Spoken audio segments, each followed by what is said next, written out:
नमस्कार दोस्त, स्वागत है मेरे यूट्यूब चैनल उड़ीसा राज्य स्टील प्लांट में। देखिए दोस्त, मैं आज आप लोग को बताऊंगा कि जो हम इंडस्ट्री में ज्वाइन करते हैं, जो चाहे आईटीआई बंदा हो, चाहे डिप्लोमा बंदा हो, चाहे बीटेक बंदा है, जो नया नया इंडस्ट्री में स्टील प्लांट में ज्वाइन करते हैं, उन लोग के लिए मैं आज कुछ टिप्स बताऊंगा जो कि आप लोग को जानकर मिलेगा तो आपको आगे जाने में दिक्कत कुछ नहीं होगा। तो जो भी नया आईटीआई डिप्लोमा और बीटेक बंदा है, उन लोग के मैं यही रिक्वेस्ट करूँगा कि आगे में जाके जो भी काम करें, जो इलेक्ट्रिकल जोड़े जो भी काम है, ठीक है, चाहे वो टेक्नीशियन लेवल का, चाहे डिप्लोमा लेवल का, चाहे बीटेक लेवल का, ठीक है, चाहे कोई इंजीनियर का लेवल का, ठीक है। तो जो भी नया बंदा आता है, बीटेक चाहे डिप्लोमा, वो कंपनी पहले ट्रेनिंग में रहते,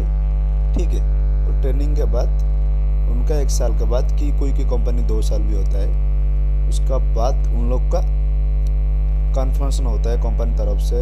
वो तो कंपनी हिसाब से उनको पोजीशन दिया जाता है, ठीक है। जो ट्रेनिंग में बंदा रहते हैं ना, वो 1 साल की 2 साल के बाद उनको कन्फर्मेशन दिया जाता है कि उनको असिस्टेंट इंजीनियर में रखेंगे, कि जूनियर इंजीनियर में रखेंगे, कि टेक्नीशियन में रखेंगे, ठीक है।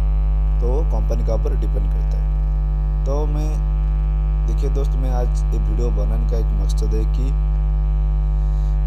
जो इलेक्ट्रिकल का वर्क होता है, ठीक है, जो इलेक्ट्रिकल तो हम जो फील्ड में प्रैक्टिकल करते हैं, जो हम पैनल है, तो पैनल में बहुत सारा वायर हमारा लगाता है, ठीक है। जो पैनल में हम बहुत सारा वायरिंग होता है, ठीक है। वो हम ऐसे ऊपर में देख के पता नहीं चला है वो कौन सा केबल कहाँ पे गया है, ठीक है। तो घर में हमारे जैसे सिंगल फेज वायरिंग होता है, घर में चाहे सिंगल फेज चाहे, और घर में कुछ बल्ब लगाओ, कुछ फैन लगाओ, वो दूसरा तरह वायरिंग होता है, ठीक है। उसको तो हम देख के पता चल जाता है। लेकिन हम जो इंडस्ट्री में जो चाहे पीसीसी हो, चाहे एमसीसी हो, ठीक है, चाहे ड्राइव पैनल हो, जिसमें जितना भी वायरिंग होता है, ये सब हमको ड्राइंग माध्यम से, ड्राइंग थ्रू से करना पड़ता है। और एक इलेक्ट्रिकल में काम करने के लिए आप लोग को पहले ड्राइंग समझना आना चाहिए। तो ये ड्राइंग महत्वपूर्ण होता है। Drawing is very very important for electrical student. तो मैं ये बताना चाह रहा हूँ कि कंपनी में जब आते हो काम करने के लिए, जो नया नया ज्वाइनिंग करते हो, पहले प्रैक्टिकल फील्ड में देख लो, ठीक है। तो क्या क्या पहले सामान चिन लो, सामान देखो इसका नाम क्या है, सामान का जानकारी ले लो, उसका नाम क्या है, ठीक है। पहले इंडस्ट्री में आने के बाद पहले सब स्पेयर पार्ट का नाम जानना पड़ता है, इसका नाम क्या है, उसका नाम क्या है, ठीक है। तो धीरे धीरे धीरे धीरे हम जब काम आता है, फॉल्ट आता है, तो हमको धीरे धीरे पता चलता है क्या क्या फॉल्ट है, क्या क्या नहीं है। तो मैं ये बोलना चाहता हूँ कि आप लोग का कोई कमी नहीं रहना चाहिए। देखिए दोस्त, ड्राइंग पढ़ोगे तो आगे में बढ़ेगी। क्यों मैं ये बात क्यों बोल रहा हूँ?